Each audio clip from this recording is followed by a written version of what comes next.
Hi, good evening. This is Scotty Sanders. Thanks for joining me.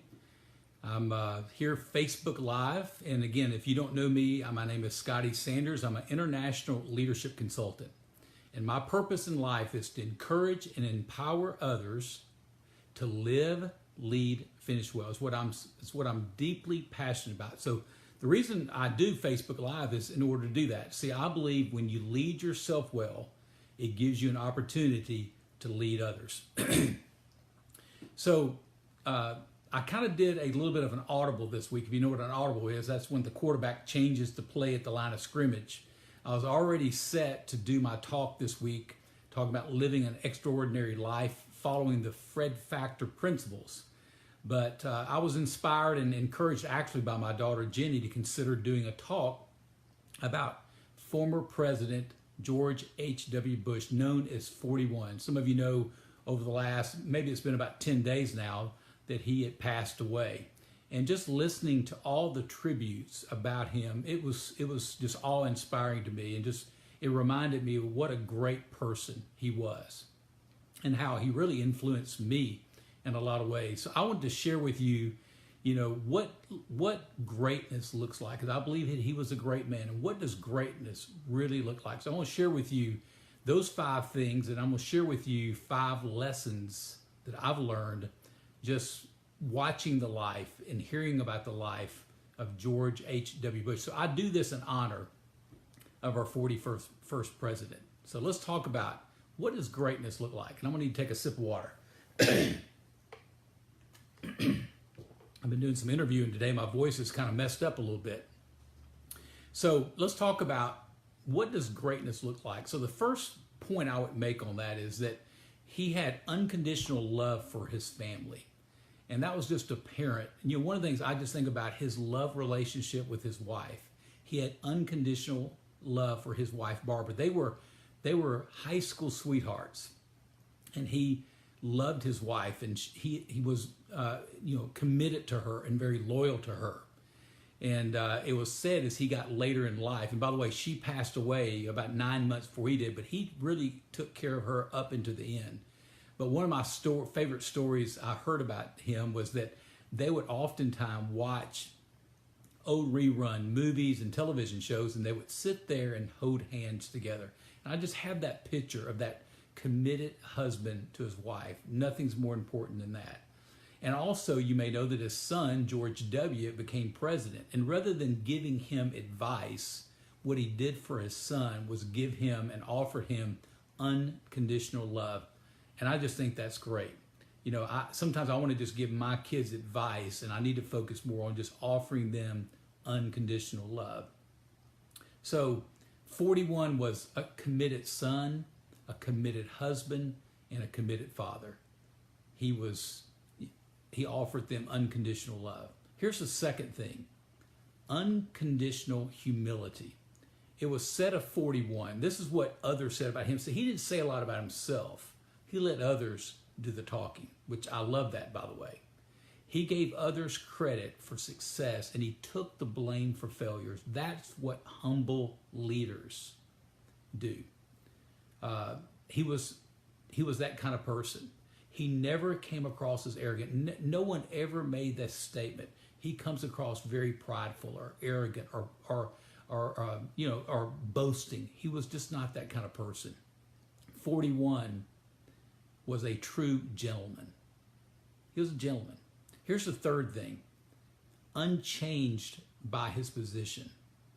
There's a story that I heard someone tell that when he was on the eve of election night, when he became president, he and Barbara were at some friend's house and they were having dinner, and it became apparent he was about to become the 41st president. And so they needed to get to convention center for the big victory celebration event. And so when the friends went to go find George so they could head to the convention center, they found George clearing the dishes off the table. What a great picture of a humble servant. See, George H.W. Bush, 41, was a humble servant. And then the fourth thing I would mention to you, what the look of greatness is like, is this, uncorrupt. While George H.W. Bush, 41, There were no scandals. I'm not saying there wasn't mistakes made or things that you may have used poor judgment, but there was no corruption, no scandals while in office. The people that worked closely with 41 quoted him as saying, he would say this: "We will do what is best for the country regardless of political fallout." He didn't let politics get in the way of what was in the best interest of the company, but he had also make sure, not only did he want to do the right thing, he wanted to make sure he did it the right way. I love that. 41, George H.W. Bush. President George H.W. Bush was a man of integrity. He left the presidency with his integrity intact, and he left this world with his integrity intact. What a witness and testimony of the greatness of this man. And then number 5, unmatched qualifications. No one was more qualified to be president of the United States than George H.W. Bush, 41. No one. He became the youngest Navy pilot at the time. He flew, and I think he was right at 18 years old. I think when he became 18 or maybe 17, he enlisted and became a Navy pilot. He was the youngest Navy pilot at that time in the history of the United States. He flew 58 combat missions in World War II. Now think about a 17 or 18-year-old flying a plane, I guess. It may not have been a jet in that day, but flying missions that his life was at risk. He was shot down in the Pacific Ocean. Fortunately, he was rescued. For all of us that he was rescued. So he was a war hero. He graduated from Yale. He was the captain of the Yale baseball team and went to 2 World Series. Now, not that that makes you qualified, but he understood about teamwork. He understood about discipline. So I think it's pretty important. He started an oil company that became very successful. He became a congressman of Texas, and then later the ambassador of the United States, and then he became the chairman of the Republican National Committee. I mean, this guy's resume, it is incredible. It is impeccable. Then he became the chief liaison of the United States with China. And then Ronald Reagan, probably my favorite president of all time, asked George H.W. Bush to become his vice president. So he served as a vice president for 8 years, and then he was elected the 41st president of the United States. What an incredible life. It's just, when you think about that, it's just amazing, the kind of person. You know, he had many incredible accomplishments as he was president, and he had a lot of accomplishments even after he was president. 41 was a leader that realized his potential. Okay, so let me share with you. So those are 5 things that when you think about or look at greatness, what does greatness look like? Just follow those 5.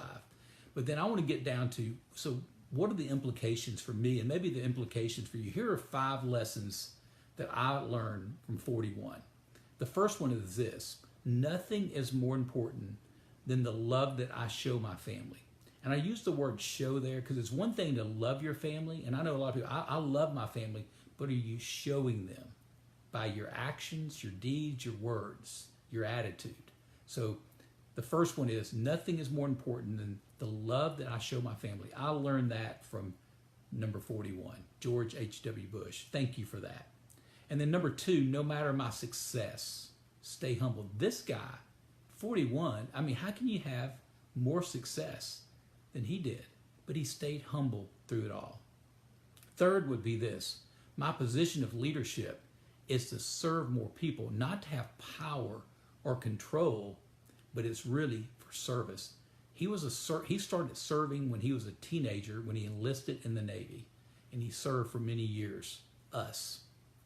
And then number 4, my integrity is more important than my success in life or making people happy. Some of us are so driven by making sure everybody's happy. Why does that matter above our integrity? It didn't matter for 41. And then number 5, I think this is a good takeaway for all of us, is this: always learn and grow so that I am qualified for the opportunity that comes. He was always learning and growing so that when the opportunity presented itself, he was qualified to step into that role. I mean, just an amazing man. So this talk tonight is in honor of 41 President George H.W. Bush. But I want to do something a little bit more than that. I don't do this a lot, but I want to make a point here. So I want to make a donation to a nonprofit that happens to be a nonprofit that I believe in and that I support with my time and my finances. I want to make a donation to the nonprofit Quest of the Keys for $41 in honor of President George H.W. Bush, the 41st President of the United States. See, the vision of Quest of the Keys is to encourage and empower the next generation to discover their purpose, unlock their potential, and live with passion. No one embodies that vision or embodied that vision as much as President George H.W. Bush. So I'm going to make a donation in honor of George H.W. Bush. And here's something I'm willing to do. In fact, Kevin Lynham, our creative director, he'll put a link there. And I want to encourage you, follow my suit there. And for every person that makes a donation of $41 for President George H.W. Bush in honor of him, it doesn't go toward his charity. It goes toward Quest of the Keys that empowers the next generation. I will match that up to the first 41 people that do it. Okay, so your $41 will turn into $82, and I'll do that for the first 41 people. I'm not doing this for myself. I'm not doing it for necessarily the organization, but I'm doing it so we can empower more of the next generation and bring honor to a man where honor is due. And if you don't want to make it to Quest of the Keys, let me encourage you to find another charity, another organization that's about lifting people up and helping others, okay? I know what Quest of the Keys, I know what we do, I know what we're about, and I know the young people that we're empowering, so I believe in that. I give a lot of time, a lot of effort, and a lot of financial resources to do that, but you may know another one, that's fine. But if you make the donation to Quest of the Keys, you can click on the link. I will match that $41 donation for the first 41 people that do it as well, okay? So that's my plea to you tonight. Let's do this in honor of President George H.W. Bush. And listen, I live in the Dallas-Fort Worth area. I want you to share this post to get it out to others. And I'm praying and hoping and believing that this will get to the Bush family, that they will hear about their father, their grandfather, maybe their uncle, or some connection with President George H.W. Bush, that someone took the time to honor him and a leadership lesson talk. That would just be great, wouldn't it? Maybe you can be a part of getting that out there. And one of the ways you can do that is by donating and also by hitting the share button. And we'll make sure we promote this out in all of our channels to get it out to as many people as we can to hear about this. But we would love for the Bush family, we want to honor the Bush family in this as well, that they would hear about the talk about 41, what greatness looks like. Well, thanks for joining me tonight. I hope you have a great rest of the week. This is Monday, and I always look at Monday as being double Monday. Get a lot done on Mondays to make the rest of the week go well. So listen, I'm going to be leading well for the rest of this week. I hope you will do the same. Take care.